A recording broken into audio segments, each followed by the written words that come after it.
ایک پروسیس کے تحت ہوتے ہیں, ترجیحات کی تحت کیے جاتے ہیں, تو وہاں پر مجھے فی الحال پاکستان کا یا پاکستان کی کسی سیاسی جماعت یا سیاسی شخصیت کا کہیں بھی دور دور تک کوئی ذکر نظر نہیں آیا, نہ سنائی دیا. نہ صرف ٹرمپ بلکہ ٹرمپ کی جو فارن پالیسی ٹیم ہے, جس میں ظاہر ہے کہ آپ جو این ایس اے ہیں, ان کے نیشنل سیکورٹی ایڈوائزر جو نامنی ہیں, یا ان کی وائٹ ہاؤس کی چیف آف اسٹاف ہیں, یا اسٹیٹ ڈپارٹمنٹ کی جو میجر نامنیشنز ہیں, اس کے علاوہ اور جو ان کی جو نیشنل سیکورٹی ٹیم ہے, وہاں پر کہیں بھی فی الحال پاکستان کا ذکر آپ کو نہیں آیا. یہ کہنے کا اس کا مطلب یہ نہیں ہے کہ پاکستان کی اہمیت نہیں ہے یا پاکستان کے بارے میں وہ کوئی خیالات نہیں رکھتے. میں سمجھتا ہوں کہ ضرور ایک پاکستان ظاہر ہے کہ ایک انتہائی اہم ملک ہے, لیکن پاکستان میں جو اس وقت جو معاملات ہیں وہ اس وقت ٹرمپ ایڈمنسٹریشن کی فی الحال فوری ترجیحات نہیں ہیں, اور ان کی خود ان کے جو مسائل ہیں شروع ہوتے پہلے دن سے بڑے مانومنٹل قسم کے مسائل ہیں جس پر ان کو فوری توجہ دینے کی ضرورت ہے. میں نہیں سمجھتا کہ یہ اس وقت, جیسے کہ آپ نے بھی فرمایا, کہ پاکستان میں جو توقعات ہیں وہ شاید اس طرح سے پوری نہیں ہوں گی. ٹھیک ہے, بالکل صحیح ہے. منصور جعفر صاحب, آپ بتائیے گا, ایک تو یہ جو معاہدہ ہوا ہے, اس کے گارنٹرز تو ہیں, ظاہر ہے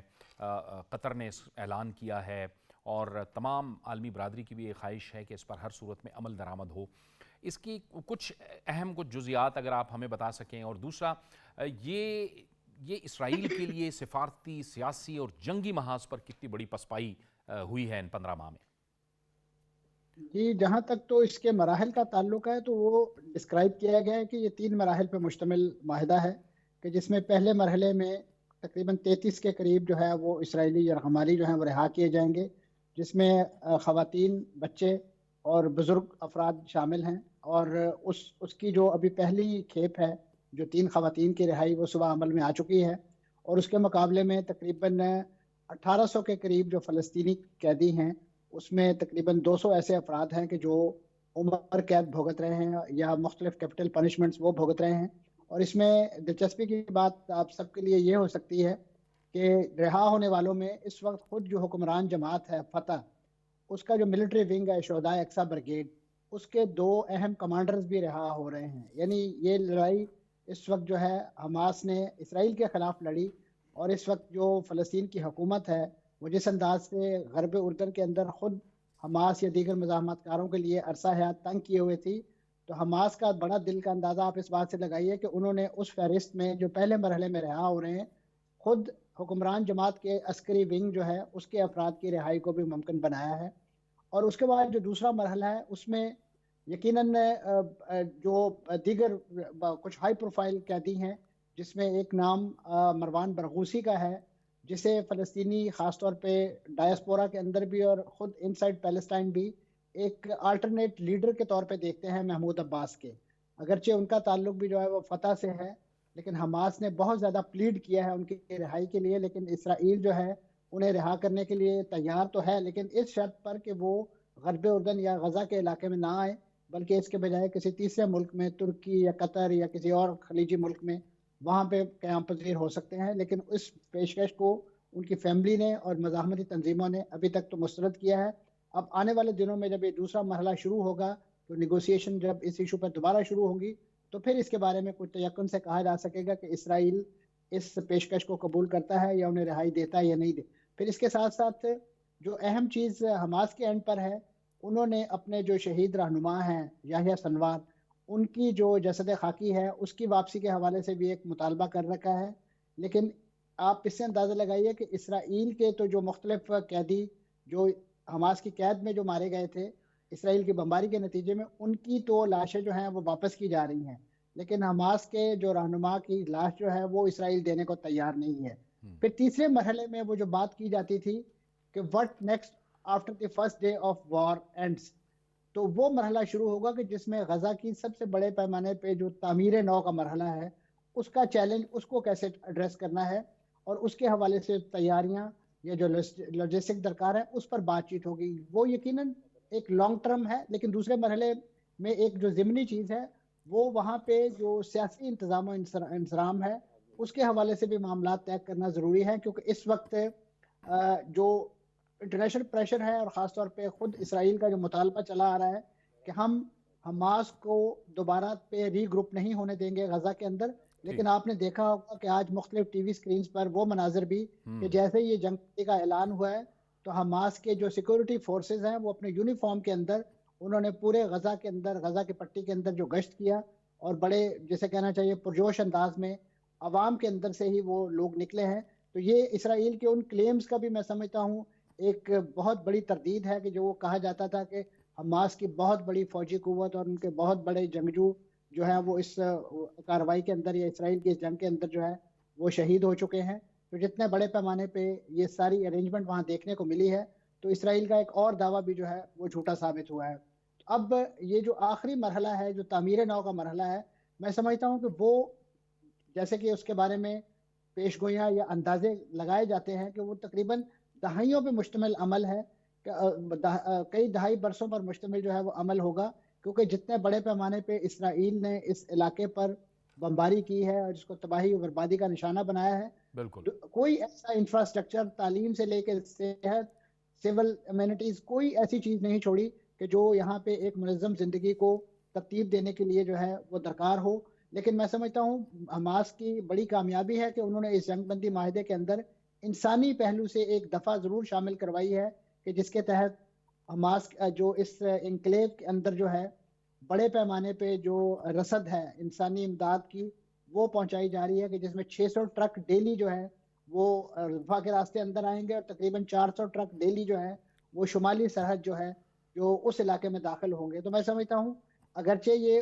یعنی جو یہاں پہ درکار مدد ہے اس کے مقابلے میں تو بہت کم تعداد ہے لیکن پھر بھی معاملات کو منظم کرنے کے لیے ابتدائی طور پہ میں سمجھتا ہوں یہ مناسب کی جا رہی ہے. بہت صحیح بہت صحیح. ڈاکٹر جمیل صاحب کی طرف میں آتا ہوں لیکن فیض رحمان صاحب سے ایک اور مختصر سوال. فیض صاحب یہ فرمائیے گا کہ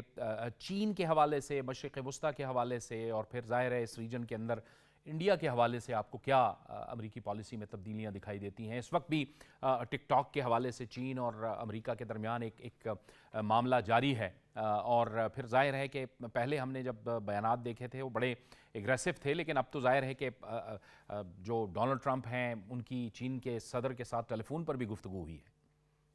جی دیکھیے اس میں جو بھارت اور چین چونکہ ہمارے ساتھ ڈائریکٹ ان کا براہ راست تعلق ہے معاملات میں تو بھارت کہ اس وقت جو وزیر خارجہ ہیں وہ انوگریشن میں شریک ہو رہے ہیں بحیثیت خصوصی مہمان. ان چند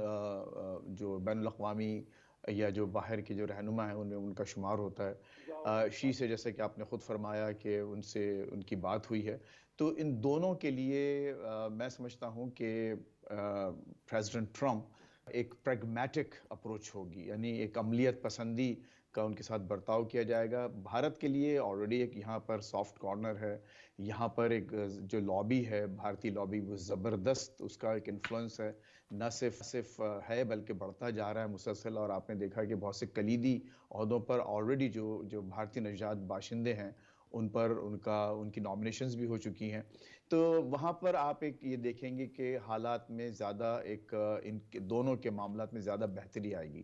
چین کے بارے میں اگین عملیت پسندی کا مظاہرہ کیا جا رہا ہے. ٹک ٹاک کا آپ نے ذکر کیا, کل رات سے یہاں کی یعنی کہ جو سیٹرڈے جب شروع ہوا تو اس وقت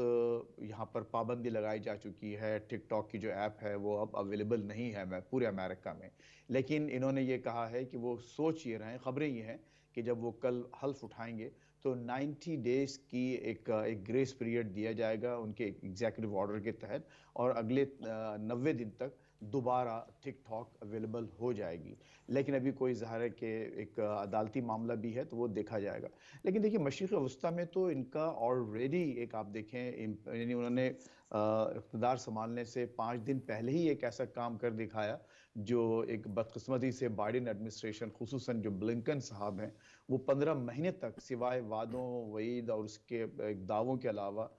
ہر بار ایک نئی ایک ششہ چھوڑ دیا کرتے تھے, لیکن وہ کوئی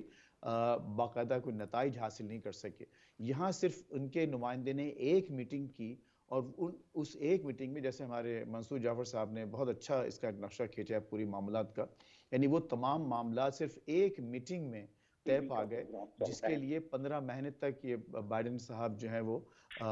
صرف دعوے کرتے رہے. حالانکہ اب ان کا دعویٰ یہی ہے, بہرحال بائیڈن یہ کہتے ہیں صدر بائیڈن, جانے والے صدر بائیڈن, کہ یہ جو معاہدہ ہو رہا ہے اس کی تمام جو ایک شکل ہے انہی کے دور میں ترتیب دی گئی تھی. وہ تمام ٹرمز ہیں جو انہوں نے ڈسکس کی تھی, لیکن ٹرمپ نے اور ٹرمپ کے جو وہاں جو نمائندے جو نامنیٹ کیے گئے ہیں انہوں نے اقتدار میں آنے سے پہلے ہی یہ کام دکھا دیا ہے. اور آپ بہرحال دیکھیے اس میں میں سمجھتا ہوں کہ بہت دور رس اس کے نتائج نکلیں گے ٹرمپ ایڈمنسٹریشن کے مڈل ایسٹ میں. خصوصاً یہ جو ابراہم ایکارڈ کی جو بات ہوئی تھی اس کو آپ اس پہ بہت زیادہ تیزی دکھائی جائے گی. میرا خیال یہ ہوگا کہ آئندہ آپ معاملات جو ہے ایک معمول پر آتے نظر آئیں گے آپ کو. اور ان کا اب یہ بھی آپ دیکھ سکتے ہیں کہ شاید مسلم ورلڈ جو ہے وہ اسرائیل کو ایک زیادہ فارملائز وے میں دیکھنا شروع کرے گی. یہ میرا ایک اندازہ ہے اور لگتا یہی ہے کہ ٹرمپ کی پالیسی اسی طرف جائے گی. ٹھیک ہے ڈاکٹر جمیل صاحب آپ فرمائیے گا ایک اور جو اہم پیش رفت 2024 اور 2025 میں یعنی آخر میں ہوئی وہ یہ ہوئی کہ پاکستان اور بنگلہ دیش کے تعلقات میں بڑی بہتری آئی. وہاں پہ حسینہ واجد کی حکومت ختم ہوئی اور پھر ہم نے دیکھا کہ یہاں ہمارے تعلقات بڑھ رہے ہیں, لیکن دوسری جانب افغان وزیر خارجہ اور بھارتی سیکرٹری خارجہ نے بھی دبئی میں ملاقات کی ہے. یہ بھی آپ سمجھتے ہیں کہ ایک اہم ڈیولپمنٹ ہے؟ یہ بہت اہم ڈیولپمنٹ ہے یہ, اس لیے کہ آپ دیکھیں کتنے تغیرات چینج ہو رہی ہیں. علاقائی جو جیو پولیٹیکل سچویشن ہے.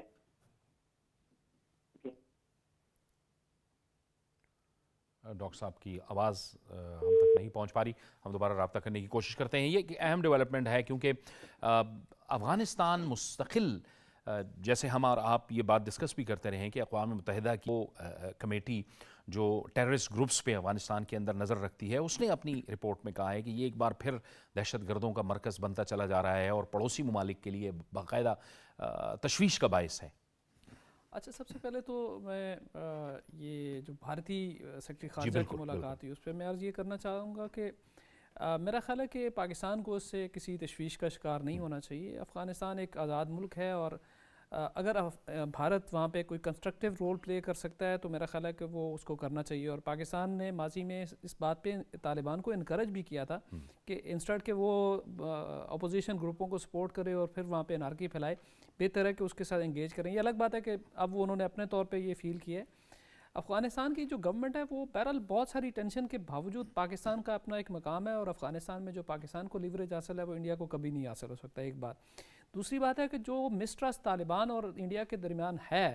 اس میں بہت سارے آئیڈیولوجیکل فیکٹرز ایسے ہیں کہ طالبان کی جو قیادت ہے وہ ان سے پیچھے نہیں ہٹ سکتی ہے. اور آپ کو اگر یاد ہو جو طیارہ ہائی جیک ہوا تھا وہ بھی قندھار پہنچا تھا اور لوگ بھی پھر وہاں پہ تھے, اور بہت سارے ایسے معاملات ہیں جن کو لے کے تو انڈیا جو ہے نا وہ اس کو پسے پشت نہیں ڈال سکتا. اس لیے ہمیں کسی زیادہ تشویش کا تو شکار نہیں ہونا چاہیے اس مسئلے پہ. اور انڈیا کے لیے بھی بہت کچھ کرنا ہے کہ وہ والی سچویشن جو پچھلے دور میں وہ اس کو نہیں مل سکتی. وہی اب عرض کرنا چاہ رہے ہیں کہ ہمارے ذہن میں یہی بات ہوتی ہے کہ وہ افغانستان کی سرزمین کو استعمال کرتے ہوئے پاکستان کو ڈی سٹیبلائز کرنے کی کوشش کرتا تو رہا ہے, وہ کرے گا, لیکن ابھی اس کو وہ والی وہاں پہ صورتحال نہیں ملے گی. ایک بات تو یہ. دوسری بات یہ ہے کہ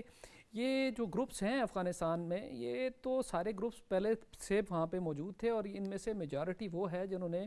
بیعت کی ہوئی ہے ملا ہبت اللہ کی. ٹھیک ہے, وہ طالبان کا پارٹ اینڈ پارسل تھے, لیکن وہ ان میں سے سب کے سب گروپوں نے جو کوئی ازبکستان کے لیے خطرہ تھا, کوئی چین کے لیے تھا, کوئی سینٹرل ایشیا, سب کو انہوں نے نیوٹرلائز کر دیا. کہ کالونیاں بنائی کسی کے لیے کیا کیا. صرف ہمارا ایک مسئلہ ایسا ہے کہ ہم نے چونکہ ان کی بہت مدد کی, دنیا کو کہتے رہے ان کے ایسٹ ڈی فریز کریں, ان کے ساتھ انگیج کریں. انہوں نے کہا بھئی آپ یہ کیا کر رہے ہیں. انہوں نے پھر ہمارے اس کے لیے تحریک طالبان پاکستان کو کھلا چھوڑ دیا اور باقی سب کے جو ہے نا کنسرن جو ایڈریس کیے. لیکن دنیا اس بات کو جو ہے نا وہ اب سمجھنے لگی ہے کہ تحریک طالبان پاکستان کے اور اس کے ساتھ ساتھ جو باقی گروپ ہیں ان کے آپس میں گہرے نظریاتی اور آپریشنل تعلقات ہیں. اور یہ مسئلہ صرف پاکستان کے لیے نہیں ہے. پاکستان ایک انٹرنیشنل پلیئر ہے اور پاکستان نے فور فرنٹ پہ یہ جنگ لڑی ہے. ابھی امریکہ کی جو سٹیٹمنٹ آئی ہے چند دن پہلے, اگر آپ کی نظر سے گزری ہو, انہوں نے بھی پاکستان کا جو ٹی ٹی پی کے حوالے سے جو کنسرن ہے اس کو شیئر کیا ہے. یو این بھی پاکستان کے کنسرن کو شیئر کر رہا ہے, انٹرنیشنل کمیونٹی بھی شیئر کر رہی ہے. اور افغان طالبان ایک جو آپ کہہ رہے ہیں کہ ٹنل ویو سے چیزوں کو جو دیکھ رہے ہیں وہ اپنا نقصان کر رہے ہیں, وہ اپنی عالمی کریڈیبلٹی کو نقصان پہنچا رہے ہیں اور اس کے ساتھ ساتھ وہ اپنے ہی اس ریاست کے معاملات کے ساتھ کھیل رہے ہیں کہ دنیا اس کو ٹالریٹ, دنیا کو پتہ ہے یہ تحریک طالبان پاکستان کا سارا نظام کون چلا رہا ہے, القاعدہ چلا رہی ہے. آج بھی اس کا جو میڈیا ونگ ہے وہ القاعدہ کے لوگوں کے پاس ہے. ان کے ہسٹورک آپس میں لنکس ہیں, اور تحریک طالبان پاکستان پر یو این نے بھی پابندی لگائی ہوئی ہے, اور اس جو پابندی لگائی ہوئی ہے وہ القاعدہ کے ایفیلیٹ کے طور پہ لگائی ہوئی ہے, اور ساری دنیا اس کو مانیٹر کر رہی ہے اس چیزوں کو, اور کوئی اس کو کھلی چھٹی نہیں دے سکتا کہ اگر آج تحریک طالبان پاکستان کی کچھ سٹیٹمنٹس آئی ہیں تو ماضی کا لوگ بھول تو نہیں سکتے. یہ افغان طالبان بیسیکلی اپنی کمٹمنٹس کو بھی وائلیٹ کر رہے ہیں جو انہوں نے دوحہ میں کی, اس کے بعد یہاں پاکستان میں آ کے کی, انٹرنیشنل فورمز پہ کی, یہاں ان کے وزیر خارجہ کہہ کے گئے, اور بار بار کہتے ہیں لیکن ہوتا کیا ہے, یہ سارے لوگ افغانستان. بالکل ٹھیک ہے. میں سمجھتا ہوں کہ یہ خطے کے لیے بھی ٹھیک نہیں ہے, اور پوری دنیا کے لیے بھی ٹھیک نہیں, خود افغان طالبان کے لیے بھی ٹھیک نہیں ہے. ڈاکٹر جمیل صاحب ہمارے ساتھ ہیں. ڈاکٹر جمیل صاحب, آپ اپنی بات جاری رکھیے, آپ کی بات کٹ گئی تھی. جی, میں یہ بتانا چاہتا تھا کہ اس وقت جو تغیرات خطے میں آئے ہوئے ہیں وہ یہ کہ بنگلہ دیش ایک طرف واپس قربتوں کی طرف آ رہے ہیں پاکستان کے ساتھ. ظاہر ہے وہ آل اولاد ہیں پاکستان بنانے والوں کی, لیکن دوسری طرف افغانستان میں دوبارہ اپنا اثر رسوخ بڑھانے کی کوشش کر رہا ہے انڈیا, اور اس کی وجہ سے ہماری جو وہ مانیٹرنگ ٹیم اقوام متحدہ کی جس نے یہ ایک رپورٹ شائع کی جس میں افغانستان سے دہشت گردی کے تمام عوامل وہاں سے ابھر رہے ہیں, اور خاص طور پر ٹی ٹی پی کے, تو وہ پاکستان کے لیے اور دنیا کے لیے ایک تشویش کی بات ہے. تو دنیا کے لیے وہ بڑی تشویش کی بات ہے, اور اس کی وجہ سے ڈونلڈ ٹرمپ جب اب آئیں گے کل سے اپنے آفس میں, اوول آفس میں بیٹھیں گے, اس کے بعد پھر یہ ہوگا کہ